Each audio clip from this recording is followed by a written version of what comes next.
But a lot of people don't realize the sun x-rays us every day. We're being x-rayed right now. Now, concrete will stop x-rays and water will stop x-rays, but this roof on this church will not stop x-rays. They're coming right through the roof and right through your body. And you're being x-rayed as you sit there. But your skin feels the full force of these x-rays. And your body has to fix the damage. I mean, you fix millions of holes in your skin every single day. Millions of them. And after 50 or 60 years, or 70 or 80 for sure, everybody around you starts to notice you are losing the battle for damage control. Your skin begins to wrinkle up. You say, Brother Hovind, I don't want to get old and wrinkled. Okay. If you don't want to get wrinkled, there are three things you can do about it. Number one, you can die early. Number two, you can carry a lead or a concrete umbrella over your head at all times. Do not ever get exposed to the x-rays. You say, well, Brother Hovind, I don't want to get old and wrinkled. Oh, I'm sorry. If you get old, you're going to get wrinkled, okay? You might as well get ready for it.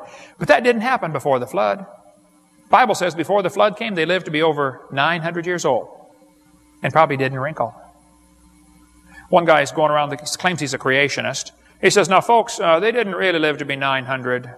They counted every month as a year. They used a lunar calendar, and you have to divide those numbers by 12. Wow, that's an even bigger miracle. Enoch was 65 when he begat Methuselah. Two of these guys are 65. Let's see, divided by 12? That makes him 5.5 when he became a daddy. I doubt that real seriously, okay? I'd have a hard time believing that. No, they really were living to be 900, and they got bigger. Here's a skeleton of a man 11 foot 6 inches tall. Well, long, not tall. He's laying down now. 11'6". How'd you like to have one of those guys on your basketball team? Roman Emperor Maximus was 8'6", 2,000 years ago, where we get our word maximum from. A 9 foot 8 inch skeleton was found in Indiana. Two skeletons 9 feet tall, found in Virginia City. Every skeleton found in this mine in this burial mound in Louisiana, 20 skeletons were found, all of them 9 feet tall. Skeleton 10 feet tall, found in Humboldt Lake, Nevada.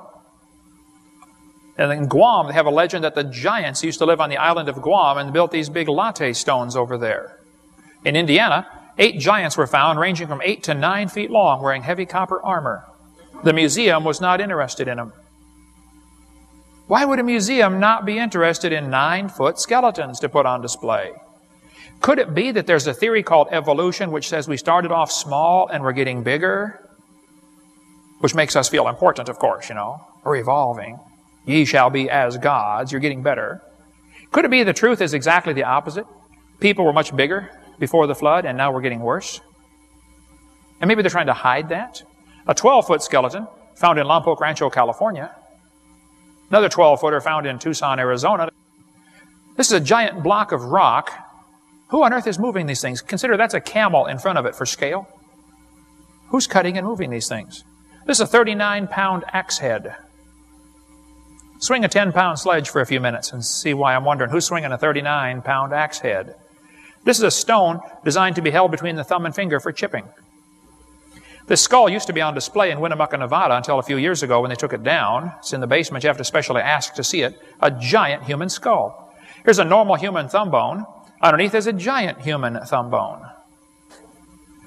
We've got a replica of a thigh bone in our museum from a guy that would have been about 13 feet tall. If you meet a guy like that, call him Sir. There's an article on the table all about it down here if you want to read more on this one. These jawbones are on display at a hotel in Turkey, 6.5 inches across the TMJs. Any one of you could put your head inside the jaw and bounce it around. Waukesha, Wisconsin. They found a human skull 3 times the size of ordinary humans, found in an Indian burial mound. Giants were on the earth in those days. That's what the Bible says. There were giants here. Well, the Bible says we're made in God's image. Now, if we're made in God's image, why do we pay to teach the kids that this is Grandpa? What is the truth about the cavemen? Where do cavemen fit into this picture anyway? I mean, if the Bible's true and the earth's only 6,000 years old, what about the cavemen? Evolution teaches we're getting better and someday we're going to become God. The facts are we're getting worse. Things are falling apart. We now have an incredible genetic load. We are mentally and physically deficient compared to Adam and Eve. Things are not getting better. But we all teach the kids in the textbooks, this is Grandpa. What's the truth about the cavemen?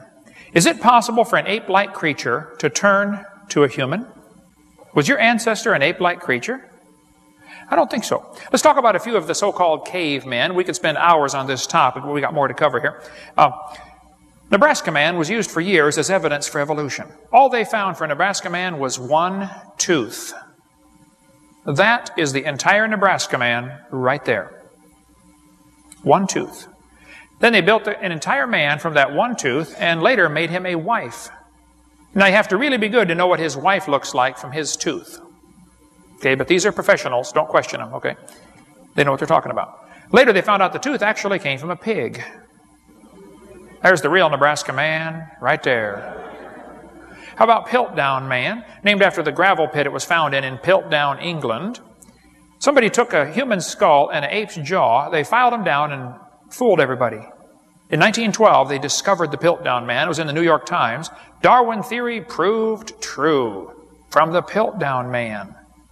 Piltdown man was a hoax. Somebody had taken an ape's jawbone and a human skull, broke the TMJs off, made them fit together, and fooled everybody, filed the teeth down. For 40 years, it was in the textbooks as proof for evolution. It was a fraud, exposed as a fraud. 1953. Neanderthal man is still in your textbooks, used in your town here in Knoxville, Tennessee. But it's been proven years ago it cannot possibly be a missing link. Back in 1856, they found a skeleton petrified, a man petrified in this valley called the Neander Valley, and they named it Neanderthal man. The back was bent over. Well, apes walk on 4 legs and man walks on 2, so when the Darwin's theory became popular, they resurrected the Neanderthal man and said, oh wow, maybe he's slowly evolved and he's coming up. Well, they've known from the very beginning it was an old man with arthritis who's slowly going down. He's not coming up at all. He's headed down. But they still keep him in the textbooks. About 300 Neanderthals have been found. Their brains are bigger than ours. Their bone structure was incredibly strong. They said they had so many muscles that the average Neanderthal could probably pick up the average NFL linebacker and fling him over the goalpost. Phenomenal strength in the Neanderthals. Jack Cuazzo, a friend of mine from New Jersey, has been a dentist for 32 years. He came and spoke at our conference a few weeks ago at the boot camp we had in Pensacola. He studied the actual Neanderthal skulls in Europe. He said these Neanderthals are just perfectly normal humans that are living to really great age. See, before the flood came, the people lived to be 900. After the flood, lifespans dropped off to 400, and then 200, and then 100. But that's still a long time to live. And it's a simple fact, the bones of your eyebrow ridge never stop growing. So if you could live to be 300 or 400 years old, your eyebrow ridge would stick way out. People today that use their jaws a lot, like the Aborigines in Australia are always using their jaws as a vice. They don't carry a toolbox with them. Their eyebrow ridge sticks out really far because of the chewing muscles. It pulls on the bone. The Neanderthals are perfectly normal human that are living to be 200 or 300 years old. That's all they are. Their brain's bigger than ours. They're not subhuman at all. They're just really old human. There's an Aborigine on the far left over there. See the eyebrow ridge sticking out? That's from chewing or using your jaw muscles a lot. One they've got in there now is called Australopithecus afarensis. That was proven wrong in 1973. 30 years ago, proven wrong. Why are they keeping that in the textbooks as evidence for evolution? They've got Australopithecus africanus, or afarensis, better known as Lucy. How many have ever heard of Lucy before? Donald Johanson found Lucy in 1974, Ethiopia. He had gone there with a grant to look for missing links. Somebody gave him some money, said, here, go find a missing link. If you don't find one, no more money. 2 weeks before his grant money expired, he discovered Lucy. Highly motivated, I suspect. And that would be a suspect, by the way, in a court of law, you know. Lucy was 3 feet tall. It was obviously a chimpanzee of some kind. Now, the bones of the skull were crushed thoroughly. Could not tell anything about the skull. But when they put it together for your kid's textbook, they can make it half human, half ape. The knee joint that was labeled Lucy's knee in National Geographic was actually found 1.5 miles away and 200 feet deeper. But National Geographic labeled it Lucy's knee. It's not Lucy's knee. St. Louis Zoo put human feet on their Lucy display.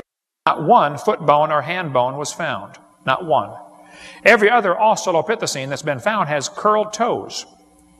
Professor Menton at Washington University said the statue is a complete misrepresentation. That's a big fancy word for lie. I prefer smaller words. It's a lie. The zoo director said, zoo officials have no plans to knuckle under. We cannot be updating every exhibit based on every new piece of evidence. We look at the overall exhibit and the impression it creates, and we think this impression it creates is correct.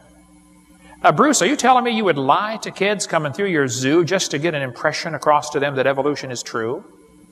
You mean your theory is more important than the facts? That's exactly correct. They will lie to the kids going through these science centers and zoos to make them believe this evolution theory. And there are lies in the textbooks, like 60 of them. We covered that on video number 4, lies in the textbooks. There's a good book on the so-called cavemen, if you want to read this. If you're being taught this in school, get the book by Marvin Lubenow, Bones of Contention. Excellent book. It'll really put everything into perspective for you. This textbook says, he's the daddy of us all. Oh, that's silly. You don't know he's the daddy of anybody. You find bones in the dirt, you don't know it's the daddy of anybody. It's just the mother of all mammals from the Smithsonian. If you find bones, you don't know if it's the mother of anything. See, if you find fossil in the dirt, all you know is it died. You couldn't prove it had any kids, and you sure couldn't prove it had different kids. And why would you think a bone you found in the dirt can do something animals today cannot do, which is produce something other than their kind? But not only were people living longer before the flood, animals were too. And they were growing bigger, probably much bigger. Here's a hornless rhinoceros, 18 feet tall. That's a big rhino. People say, that's a prehistoric animal. No, did you know the word prehistoric was not even in the dictionary until about 100 years ago? We got a dictionary from 1860. The word prehistoric is not there. No such thing as prehistoric back in 1860. Here's a dictionary from 1892. The word prehistoric is still not there. See, there are things that are pre-flood, but there's no such thing as prehistoric. We have history from the first day. In the beginning, God created the heaven and the earth. You can't go before that. So there's no such thing as prehistoric. But before the flood came, this canopy of water would increase air pressure, which would make things behave very differently. It makes insects grow much bigger. Like this dragonfly with a 50-inch wingspan. Cockroaches get pretty good size today, but did you know giant cockroaches have been found, 18-inch long cockroach fossils? Giant fossil centipede, 8.5 feet long, was found. Grasshoppers, 2 feet long, have been found fossilized. You can make a meal out of those. Tarantula with a 3-foot leg span, fossil. 60-foot cattail fossils have been found. A donkey 9 feet high. From Texas, of course. Everything's bigger in Texas. Okay? Giant sloths obviously lived on the planet. Now you're going to be told that was millions of years ago. No, it wasn't. It was just before the flood came. Buffalo were found with horn spans up to 12 feet. Elk with 12-foot antlers. Some of you deer hunters are thinking, wow, that'll look good on the wall. Fossil kangaroos have been found 10 feet tall. And fossil wombat, the size of a mini. Here's a fossil of a guinea pig that was 1,500 pounds. That's a big guinea pig. Birds have been found 13 feet tall. Increasing air pressure means more gas gets into the water, and fish have to breathe in the water through their gills. So if you had more gas dissolved in the water from greater air pressure, now the fish can get bigger. And you can get a lot more fish per cubic mile. Today, if a shark has a tooth about 1 inch long, it indicates the shark was probably about 15 feet long. Did you know fossil sharks' teeth are found indicating sharks used to get 80 feet long on this planet? Can you imagine an 80-foot shark? The movie Jaws had a 25-foot shark. You'd have to use Jaws for bait to catch one of these megalodons. Turtles got pretty good size. That's a big turtle on the left. Oysters were found 2 miles above sea level. 11-foot oysters weighing 600 pounds, 2 miles above sea level in the Andes Mountains. When they climbed Mount Everest, they found petrified clams on top of Mount Everest. Interesting thing about these clams, they're petrified and they're closed.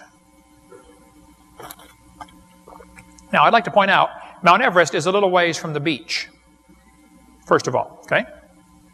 About 450 miles to the beach.